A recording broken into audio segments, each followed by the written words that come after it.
In Flanders fields the poppies blow, between the crosses, row on row, that mark our place.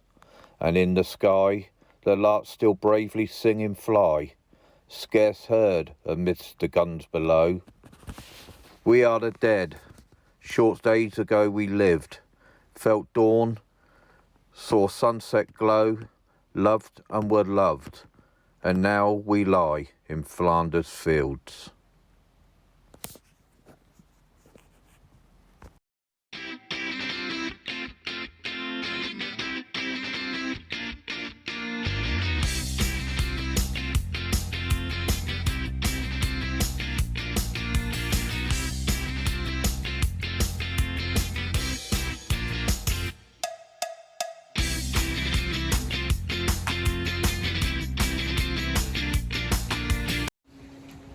Hi everybody.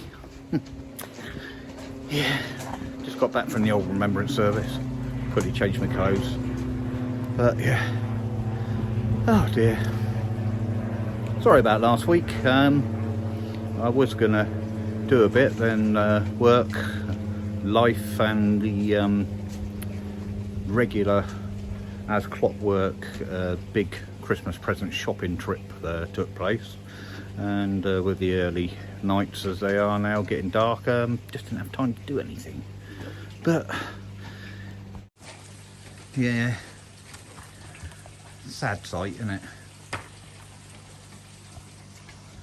Covers are on. Started to do the bubble wrap as well. Yeah, I know it's ugly. You know, not pretty looking.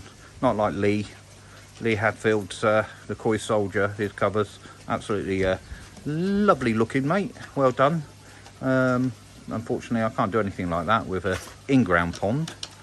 I mean, I could sort of like come out there, legs down here, put a nice little pagoda over the top and then totally seal the whole thing off, but still costs a fortune to heat that amount of air. Since I've done this, sort of, I've just put that one edge round, and I put an edge round sort of like the skimmer area there as well. And heaters are, I know it's fairly mild at the moment, but the heater's only sort of like come on once during the day and once at night, so that's cut the heater use down quite a bit, and I'm still at 18, so the fish are still looking for the food. Something I did manage to do last week is change the hatch, put a proper hatch in there now with on hinges, because the old one used to come all the way to the edge here, but now this is taken off and started growing. It's gets in the way, and I don't want to cut it back. The fern underneath there, look, it's still growing, and you can see they're still looking for food big time. I'll give them a bit in a sec. But yeah, anyway, Jakey wants to say something, don't you, Jake? Hey, don't you? You want to say something, don't you? Look, see, I'm going to pass the message over then. What is it you want to say? You want to say happy birthday to Bizley? You want to say happy birthday to Bizley, do you? You say happy late birthday, Bizley. Yeah. There you go. Yeah. Yeah. So belated birthday wishes for Bizley. We was going to do it last week, but like I said, things got in the way. But he's out of his wheels, obviously, because he can't use his wheels in the garden. Like I said, he's still able to move around a little bit. He's just a bit wobbly, as you can see. He's not very stable on his back legs, are you, mate? Hey? Not very stable on your back legs, are you? Hey?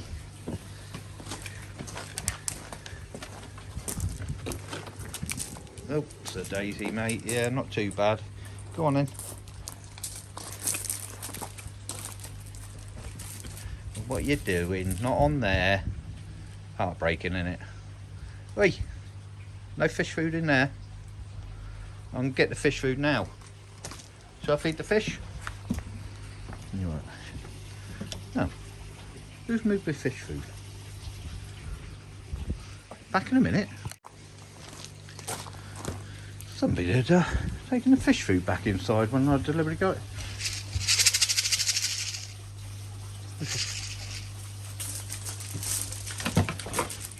Come on, mate, slowly.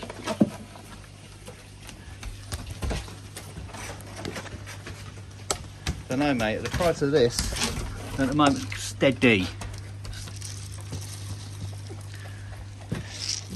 Ridiculous, isn't it?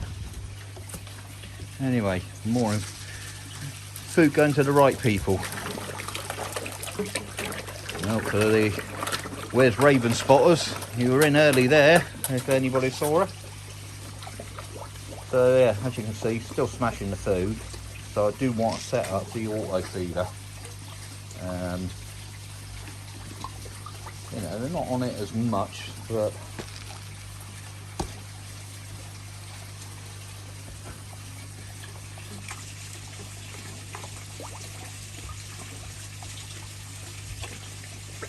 there you go, love.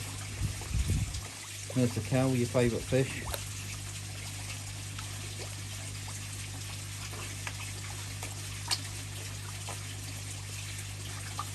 Maybe looking a bit veiny again for some reason, I don't know why. Water quality's okay, scrapes are okay.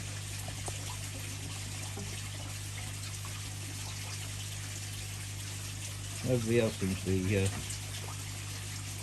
looking okay. Patch banged her head. Again.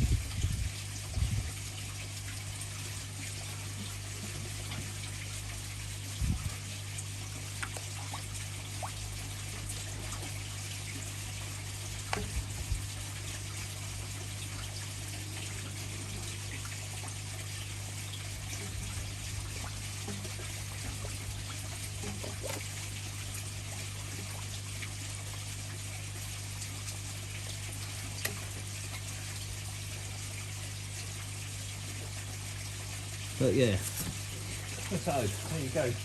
Now, let's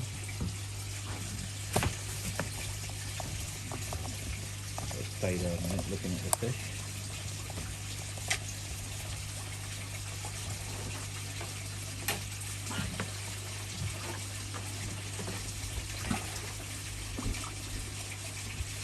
So I've had a few people ask different things about covering your pond up and heating and stuff like that, and basically one of the main questions is do you need to heat a pond, a koi pond? Long and short of it is no, not really. No, you don't need to. Should you heat? Well, that's entirely up to you and your own personal budget and finances. It's not the cheapest of things to do.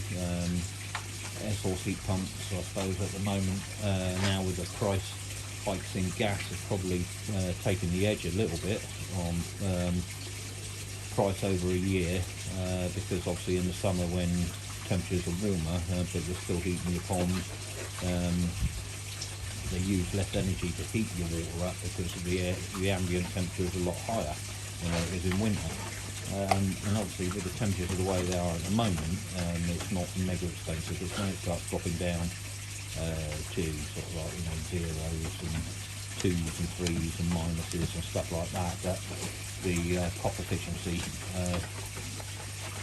does take a bit of a hammering, and the running costs do go up a little bit compared to gas. But throughout the year, air source heat pump is an inverter type is definitely sort of like the cheapest way to go. But long and short of it is no, you don't need to heat. Your fish will survive as long as you sort of like got a deep enough pond and you keep the filtration running, and you know, you just keep checking on them. If you can put covers on, that does help hold a bit of temperature in. But yeah, they will survive unless the temperatures drop really low, below 4 or something like that. It gets dangerous. So yeah, so you don't need to heat. Looking at, sorry, getting just a hell of a bang on your head there, isn't it, Patch? Hey? Hell of a bang on your head. Silly girl. Don't need treatment, it's just taking the skin off a bit.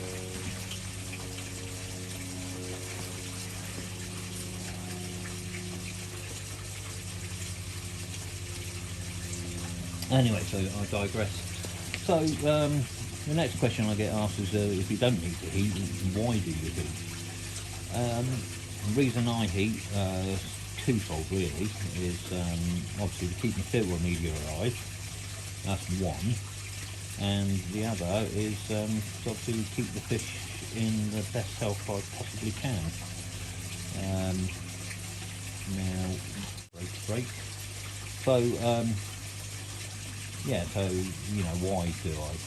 Because koi carp are related to wild carp. Yeah, it's very true, but also a lot of the wildness has been bred out of them through the years, and what you have to remember is wild carp obviously live in the wild, so they live in bigger expanses of water than what your average koi pond is, unless you're sort of like live in a mansion and you've got sort of like a huge great big lake where you keep your koi. Most of our ponds are artificial environments that are not really big enough to replicate conditions in the wild. And because they are so small spaces, we have to keep our filters and pumps running throughout winter, and so you don't get the warmer regions at the bottom of the pond as you do in sort of like wild bodies of water. So all the fish tend to go down to the bottom in these natural lakes and stuff like that, and the water temperatures just stay quite a bit warmer down on the bottom there, and because there's no disturbance from sort of like flowing water, etc., like we have in our ponds, then it tends to hold that heat. Whereas in a pond environment, an artificial environment, like I said, because fish are producing ammonia even when in their sort of like hibernation state, as you call it, they still produce small amounts of ammonia. You need to keep your pumps and filters running as best you can. Even if your bacteria has died off, it will remove some of the ammonia. So why is it important then to heat? Well, like I said, it's entirely up to you. I'll pick this up in a minute actually, because Jade wants to go inside now, so I'll pick this up in a minute where I left off and just go for a quick explanation. Just show you the acer, the cover as it's turning. It'll be a bit short-lived because the leaves are starting to drop already, but yeah, beautiful colour. Same as that one there, look. But yeah, strange. Garden is you know, some things are still in flower. You got that around there, and around the side of the house here, believe it or not, down there, flaming clematis is out in flower. I mean, it's just weird. But yeah. Right, come back round. So I've just done a filter clean. I let Jake back in, and I thought while he got in I'll do the filter clean, so I'll carry on saying what I was going to say in a minute. But question for all you home security buffs or electrician type people or something like that. I've got my cameras. I use ring cameras. There's one there which keeps an eye on the pond in the summer. What I want to ask is, can I get a camera underneath the covers, you know, attach it to a bit of timber or something like that, where I can sort of keep an eye on the fish or something during winter? Will that be okay, or will it go fizz bang, you know, because obviously there's going to be steam coming off of this when it heats up, when the weather gets a bit colder. So any of you security type people, let me know, and I'd greatly appreciate it if you could let me know whether it's possible or whether it'll cause problems. But got my handle on. I didn't need it, but the missus said she can't reach through and lift it up, so I've had to put a little handle on for her. She comes out and feeds them for me. Next thing I need to do before I lose the light is probably try and work out somehow to put the auto feeder on. I'm thinking sort of like just put a little hole in there, with a tube, and just sort that out so it can go in there, or whether I just back off the feed altogether and just let them have their 2 feeds a day. And you can see, look, absolutely Hank Marvin.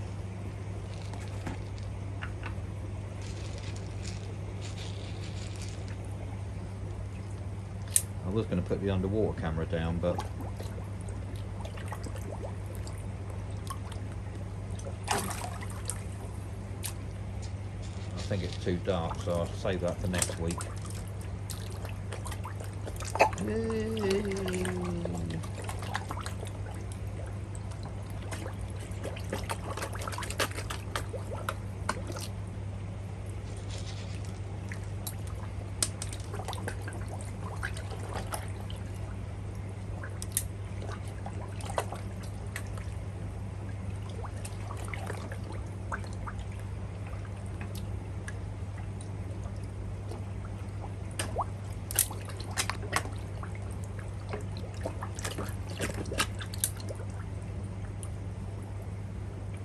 They ain't been fed.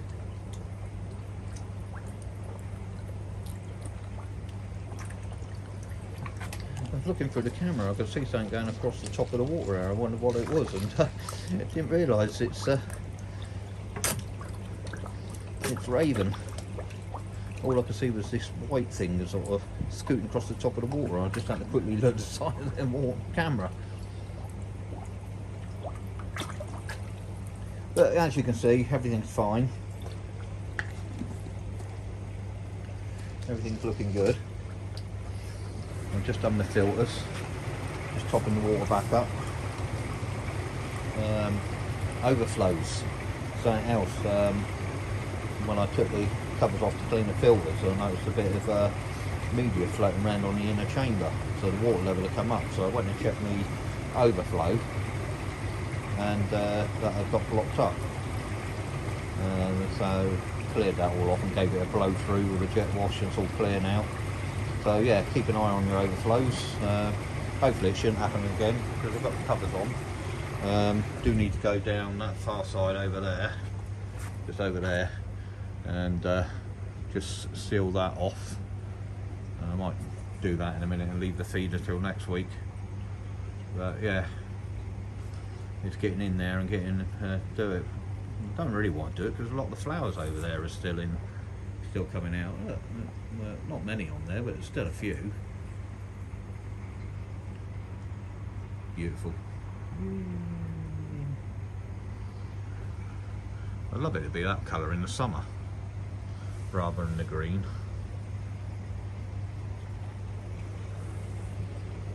But anyway, days are too short. Let's crack on. Air source heat pump is on, but that's because I'm topping up. I emptied out a lot of water, and I've got the filter uncovered, so that loses a lot of heat. So I'll get that covered up, and I'll catch you in a minute. So, got the other edging in. I'd say they're in pretty, but it's winter time. Unless you've got lots of snow on the ground, not a lot is pretty. Well, it's not winter, is it? It's autumn still, you know, things are changing. But it does the job, and it does the job very well. And the old bubble wrap is a very cost efficient way of doing a bit of insulation. Obviously not for your main ponds because of its flimsiness, but you know, I mean by the main pond I mean just, you know, the main bit just around here. But for sealing up the edges where you've got gaps, but don't forget you still need some gaps to let air out and air in. Gases out, air in. But yeah, very cost efficient way of doing it. And if you actually put it over some of your plants as well, around the edges, it does protect some of the more delicate ones throughout winter. Mind your own business loves being underneath it, or baby's tears for some people. But yeah, so that's that done. Right, still got a little bit of light, so I'll see about getting the feeder on.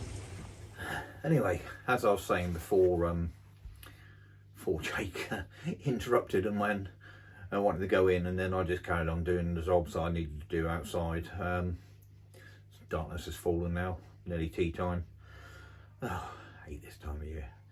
Anyway, as I was saying, you know, people sort of saying, why do you heat?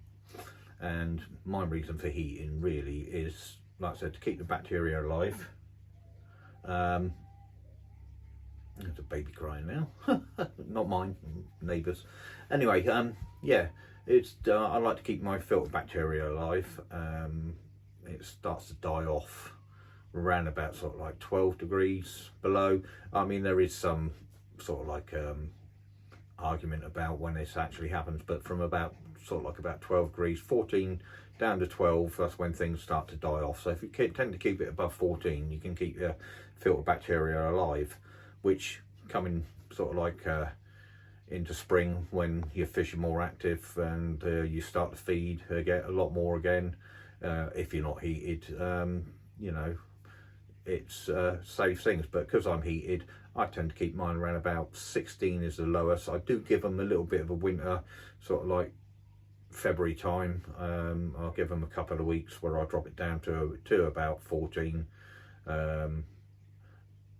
maybe 12, you know, just depending on the ambient temperatures, and just give them a couple of weeks at that and then bring it back up again. And like I said, I like to feed all year round, keep them healthy and healthy. Now, like I say, the comparison to wild carp, and people sort of say, well, I never heat and I never cover, blah, blah, blah. You know, like I said, that's absolutely fine. That's not a problem with it, unless your water temperature drops down below 4 degrees. When you get down to 4 degrees, that is when your koi lives are in danger from the cold temperatures. And like I said, in the wild, when you're talking about wild carp and that lot, you know, you've got big expanses of water. There's no flow turning the water over like we have in our artificial ponds, where we've got, you know, bottom drains or in pond pumps, you know, sucking the water around from the bottom through your filter, and then spilling it back out at a higher level. You're turning that water over, so you're getting no warm at the bottom of the pond. There's no warm area where your fish can sort of sit and huddle and sort of stay warm, whereas that's what you get in the wild. When the temperatures drop, wind chill on the surface of the water cools the water down, but the deeper you go, the warmer it gets, and you get the geothermal heat from the earth warming that bottom part of the pond.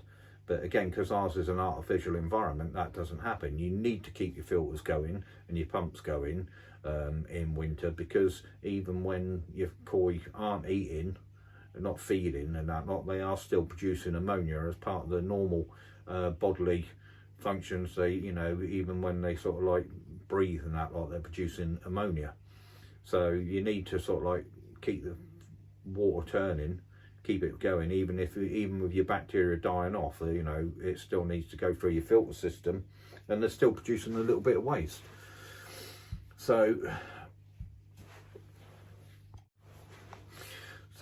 even if you don't want to eat, it may be a good idea just to get yourself a like cheap little inline heater and have that set to 4 degrees.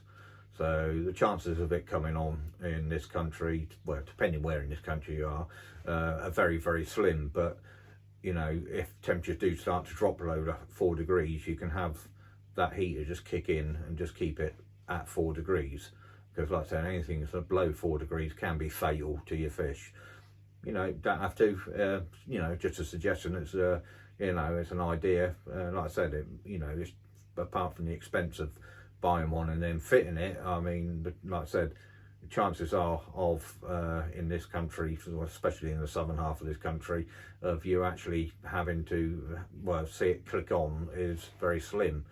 But it's worth thinking about. You know, if you don't want to heat and keep the temperatures warm, and you don't want to feed all through winter, you know, just keep it above that 4 degrees.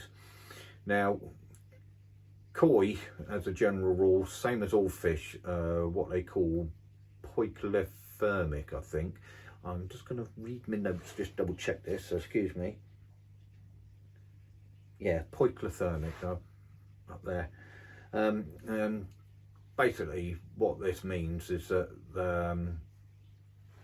they have no way of controlling their body temperature. Same as every fish, you know, as the water cools, their body temperature cools. As the water heats up, their body temperature heats up. They have no means of sort of like shivering, you know, to warm themselves up or anything like that.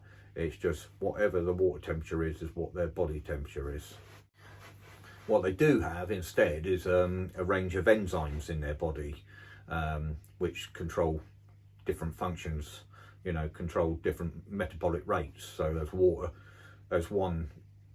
the water changes sort of like a certain temperature, one enzyme will stop functioning and a new one's produced, and it just changes the way the fish's metabolic system works, you know, which, like I said, is handy, but you know, it's not the same as being able to control your body temperature. Now, everybody's heard the phrase Aromonas ali, or I presume you've heard of the Aromonas ali, and this is when the Aromonas bacteria can affect your koi. I mean, it can affect your koi at any time, but sort of like Aromonas bacteria is active between the sort of like temperature range of 4.4 up to about 15.6 degrees. So, you know, it can become active at that. Once it goes above 15.6, it becomes inactive. It's, you know, unable to live in those temperatures. And then again, when it drops down to 4.4. So Aromonas ali is between the temperature range of 12 degrees down to 4.4. And that's when your koi is at its weakness, and the Aromonas bacteria can affect your koi quite severely, even kill them quite rapidly, which is again another reason I personally tend to keep my winter temperatures at 16, because like I said, Aromonas bacteria can't survive above 15.6. So I keep mine at 16. It's keeping that, you know, it's just another preventative step. It's just another way for me to be able to look after my little babies, you know, that, which are growing and looking well. It's a never-ending thing with koi. So basically, that's, you know, those are the reasons I tend to heat my pond. Yeah, you know, my fish ain't sort of like worth, you know, tens of thousands of pounds, or I don't know, they might be, and I'm on sort of like, you know, something pretty decent, but you know, in the grand scheme of things, they're not. But they are my babies, and you know, even though they might not have been the most expensive fish when I brought them, I've got some good growth out of them, and you know, they may be worth, you know, a lot of money to somebody out there. But that's besides the point. You know, to me, they're my babies, they're my fish, you know, and I want to look after them and keep them fine, healthy, dandy and happy. And you know, it's hard enough doing that sort of like when you haven't got to face the cold temperatures of winter. So by giving them a bit of heat, you know, it just makes that, you know, life a little bit easier. But again, you know, it's a totally personal thing. It doesn't have to be done. The only thing I will say, like I said earlier, is, you know, maybe just have something set up so you can keep it at that 4 degrees. So if temperatures do drop, like I said, chances of it happening, you know, I'm not talking about ambient temperature, I'm talking about water temperature. Chances of it happening in this country extremely rare, but you know, other places like you know, over my good friend Chris over in Canada, he's you know, he could quite easily face sort of like water temperatures of below 4 degrees.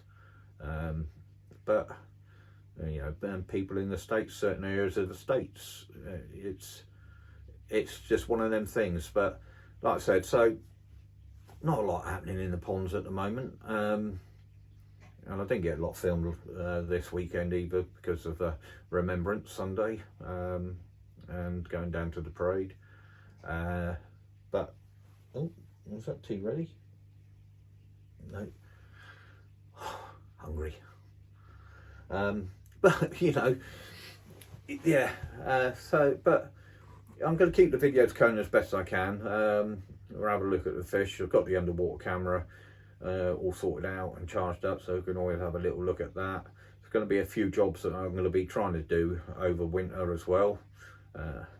Thinking about installing a Tempest type filter just before the shower.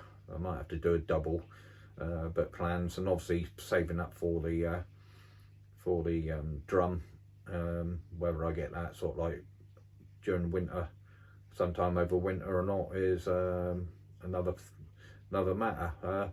Fingers crossed I can get there and get it. But what I was going to say, if there's any sort of like subject matter that you'd like me to sort of like maybe explain and cover in a video, you know, feel free to write it down in the comments down below. If I'm not 100% sure on what it is, then I will research it for you, and put a video together explaining whatever it is you want to know. You know, feeding, koi health, filtration, price of cheese, why milk comes from cows or goats or sheep. You know, anything at all. You know, I will quite happily put a video together if I can. Anyway, all right guys, so not a lot happening this week, just a little short one, just to sort of let you know I'm still alive, and I will see you next week. Take care, look after yourselves. Remember, 2 jabs, 1 booster, as Cat and I Koi say. Steve says it quite often, but yeah, add mine. Yeah, all dosed up, and my flu jab as well. So yeah, so anyway, stay safe everybody, look after yourselves. Christmas just round the corner. Oh dear. And remember, it ain't a hobby, it's a lifestyle, and never truer word was said. Take care of yourselves, stay safe, bye bye.